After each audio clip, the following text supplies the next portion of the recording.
Judge, I forgot to approach you on this other case. It's Miss Loyola. Judge, she has an AFM in our court, but she has a felony. So she's on bond for an assault of a family member, Yes. on bond for a felony assault of a peace officer. Okay, pause. This is where everything starts snowballing. The judge just discovered the defendant isn't just on one bond, but two? And now there's a brand new case? This is basically the legal equivalent of juggling chainsaws. Audience question. Do you think judges should consider past bond violations when deciding new ones, or treat each incident separately? Drop your thoughts below. This one's going to get heated.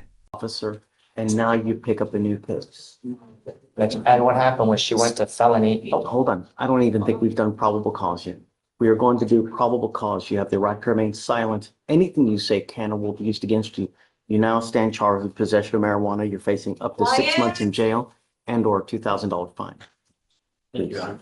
On March 19th, 2025, a law enforcement officer observed a white Chevrolet Silverado ahead of him on the block 12600 block of Wilcott Parkway and ran the license plate through the NCIC TCIC. Registration was shown to be expired as June 2024. A traffic stop was initiated and the law enforcement officer made contact with the defendant, the driver. The law enforcement officer observed a strong odor of marijuana, and the defendant claimed at first she didn't have anything in the motor vehicle, then confessed she had marijuana and several pipes. The defendant was detained. The probable cause search of the motor vehicle was done, and the law enforcement officer located multiple marijuana pipes. The law enforcement officer located a small bag of a leafy green substance and a black bag in the back seat. It was identified as marijuana, and the bag was within arm's reach of the defendant. Total weight of the marijuana was 0.09 ounces. Since she has a license. Yes, Your Honor. It does show being Eligible or ineligible. ineligible? You're not allowed to drive. You will now be signing an affidavit with me today promising that you're not going to drive. I don't give a rat's behind what your excuses are. If I find that you drive, I can have a contempt hearing. You can be facing an additional 6 months in jail and or a $500 fine every time you drive. You are on bond for 2 cases. Your first bond violation report was filed in February for you not showing up for testing and not picked up a new case. I now revoke your bond on the assault case. Judge, if I may. Please. She went to felony court, and she was also revoked there. She just spent probably 4 or 5 days there. Is that right? And she's out here, so. The date I missed was, I was in jail for a traffic ticket and a The- big call. I don't know if you heard that, Judge, but the day that she missed court here the first time. No one ever missed the You test. missed it, that's right. She actually had texted me and she got taken into custody because of a traffic ticket. I have all that. So she was actually on her way to the testing and got picked over, and therefore she couldn't continue to make it there. So she's already been punished for bond. Oof. That line right there is the turning point. When a judge says it goes in one ear and out the other, you know they've hit their limit. Legally, judges are allowed to revoke bond if they believe the defendant won't follow conditions. And here she's had multiple violations. But here's the twist.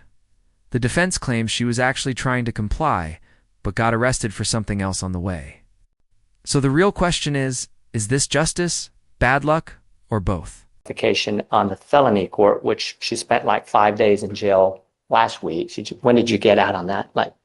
Saturday. Saturdays. And so if we take her in, I know you have every right to, Judge. It seems to me like it's kind of like a double whammy for her, especially for the fact that for that first BVR, she did honestly try to make an attempt to get there. I have the phone records for that, Judge.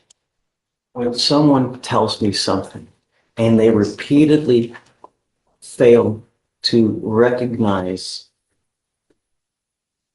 the conditions that we set forth, for me, it goes in one ear and it goes out the other ear. You telling me something when you get out the doors, you still do whatever the hell you want to do without regard to bond conditions in this court. I'm now revoking your bond. She goes with you. Well, hold on. I need to sign this affidavit so she's not going to drive. And then she goes, I'm sorry, Can John, I- but it's just one thing after the other. Just. Do you want to go ahead and issue a new bond, or can I revisit you in about an hour to figure out what we want to do, Judge? Sure. You want to do it that way? Okay. Keep it down, we got a plea? She went to court 16. She did, or we have to wait till you get, till Mr. Well, hold on a second. You really want to do a probation with Mr. Proctor? That's what he said, Judge. You couldn't even stay out of trouble while you're on bond. Why do you actually think that you can make a probation? Oh, you got someone to. Uh-huh. Yeah, I've heard that before.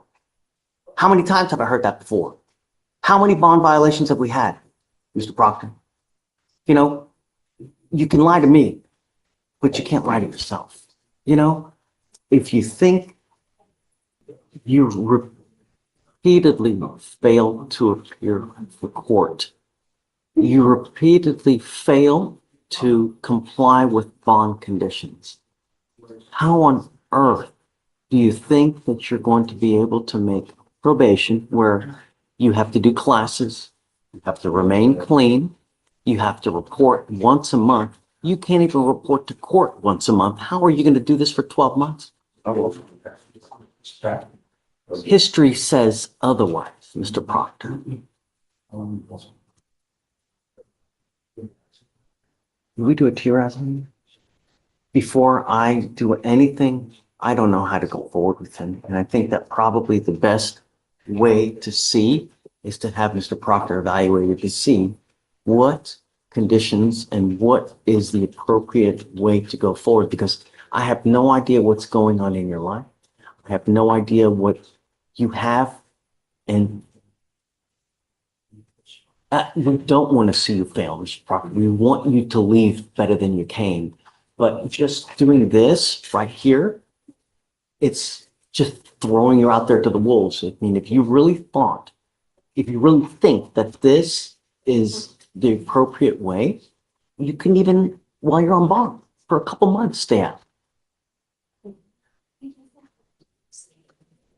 Before, I would like to have him evaluated. So what we do is we have clinicians available that can interview you, talk to you about you, what's going on with your life, what has been happening with you, how everything has transpired and how we've gotten here to this point, and to see what's the best way that we go forward.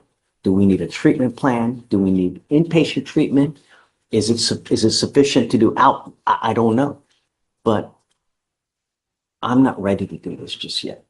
I think that we need to have the QRAS to see how we go forward.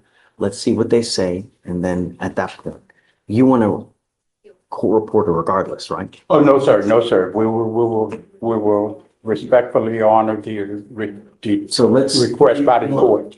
it doesn't have to take long. I can expedite it so we can have everything done within the next couple of days. We're not talking weeks. We're not talking, so we can have everything done quick. Because I don't want you to just sit there and languish.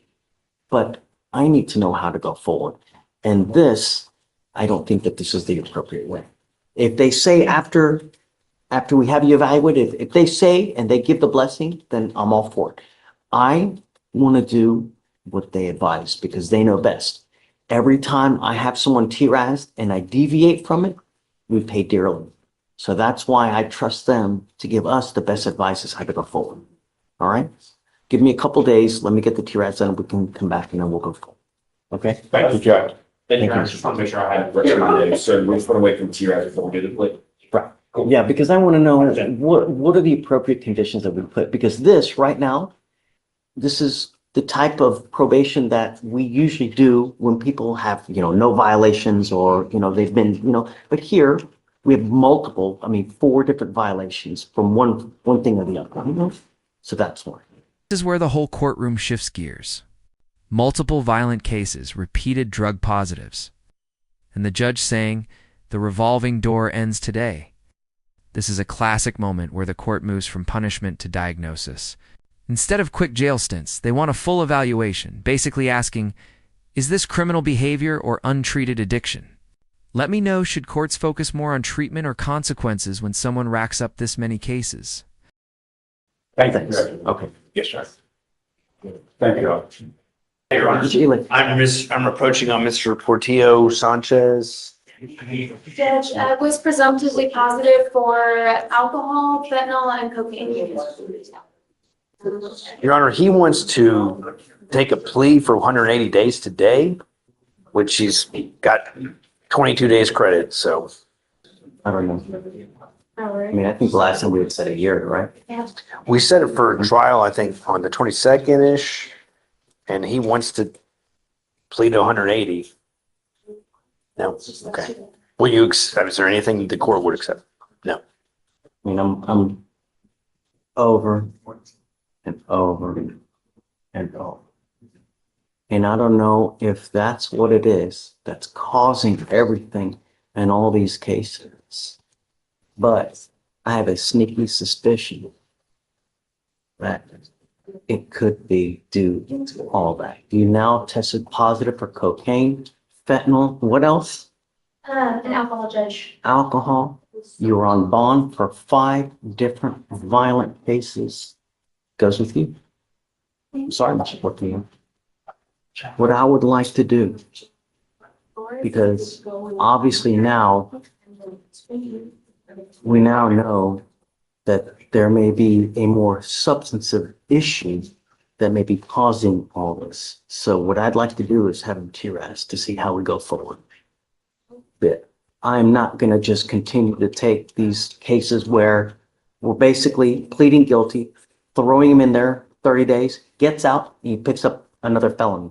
We have now 4 or 5 open felonies. No, I'm not going to continue to perpetuate this revolving door of you picking up a case, getting out, picking up a case, getting out, picking up a case, and now you're testing positive. No, we will now get to the root of what the problem is and why you have 1, 2, 3, 4, 5, 6, 7, 8, 9, 10, 11, 12, 13, 14, now 15. It ends today. Goes with you? We'll have him TRAS. Let's see what it says. And then, you know, but I'm not just going to continue to do the same thing in hopes that when he gets out.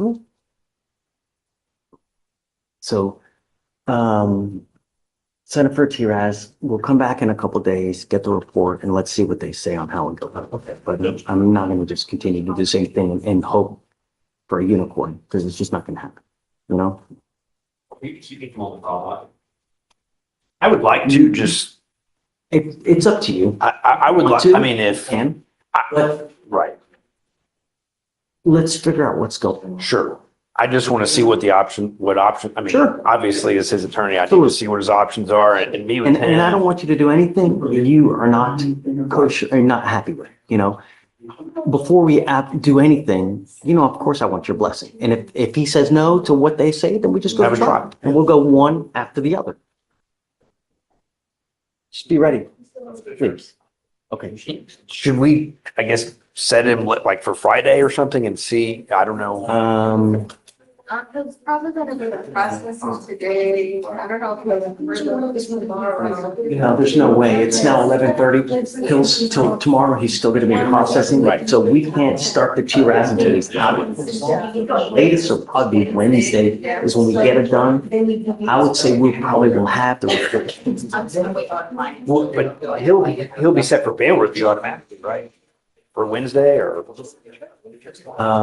But if he stays in holdover, somebody can come over there. We usually have people come here to do the TRAS here. Right, while okay. they're Here, to Okay. try to expedite it so that they don't sit there for a week or Sure. 2 weeks, you know, because we want to, it's not the idea, it's just to hold, just for the sake of holding, is to get everything done quick so you guys can make the informed decision quick. And we'll see, you know, and the idea is hopefully he's honest and then try to get to the cause because, The options. you know, before there's a murder case because he's using and he does something that's irreparable, you know? I I understand. mean, how many times have we seen it?